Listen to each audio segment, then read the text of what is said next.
People often say to me, how can there be poverty in the UK? I think my answer really is that poverty is a snapshot of somebody's life. It may be that 2 months ago they were in employment, had a great job, had a company car, they have a big house, they have the biggest TV you've ever seen in their front lounge. But actually, they're made redundant, start spending their savings. They're then maxing out on their credit cards, hoping that there'll be a job just around the corner. That job doesn't come as soon as they would like. And for a moment there, they plunge into poverty. On the other spectrum of the scale, we have a large number of people in this community who are on benefit. Something like 20% of the population around ClayCross are on some sort of benefit, whether that be through illness or lack of work. Typically when a client comes to see us, we recognise that they've gone through a process before they come into our church building. Part of that process is that they've got to a point in their lives where they can't afford food.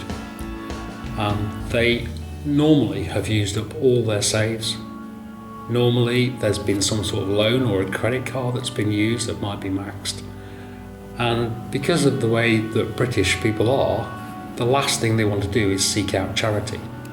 And so actually when they do eventually come into our building, they can be at the lowest point of their lives. So when we talk and give them an opportunity to talk about all their problems and perhaps signpost them to other organisations that can lift them out of poverty, and then the food arrives, and that's normally the key moment. For some people it's more food than they've seen in a long, long time in one go. Whereas a family of 4, it could be 5 or 6 carrier bags full. It's quite a lot. We've had comments like, "Oh, Daddy, look, food for the first time, seen so much." So a real impact on them, and suddenly an understanding about what we're about as a church and what we're about as a ClayCross Food Bank. I think if we want to try and understand how our food bank works, we need to follow the food. So where does the food start from? Well, we collect all our food. We don't buy any of our food. All our food is donated from the local public. This is really important because it engages the local public into what we're about, and it makes them part of the process. It makes them part of the solution as well. It's something that the public can do. If they provide the food, then we'll distribute it. So the food then arrives at our warehouse. We're very fortunate that our local council gave us a warehouse. We don't have to pay any rent or rates or any other services charges. So when a client arrives at one of our food banks, they'll have their voucher, and they normally try and produce that quite quickly.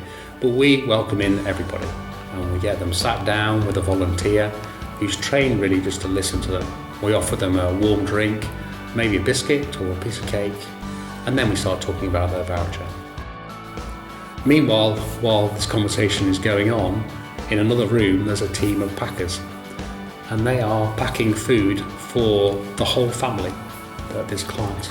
So it might be for themselves, it might be as a couple, it could be a small family. The biggest family we've ever fed has been 10. It's quite a number. And once that food is packed, it's then brought back in to the client and presented, and we check and make sure everything's right in there. And then the client signs for it, and they're on the way, and maybe we'll see them again in the future. We also, on our food bank days, have volunteers helping out from the congregation.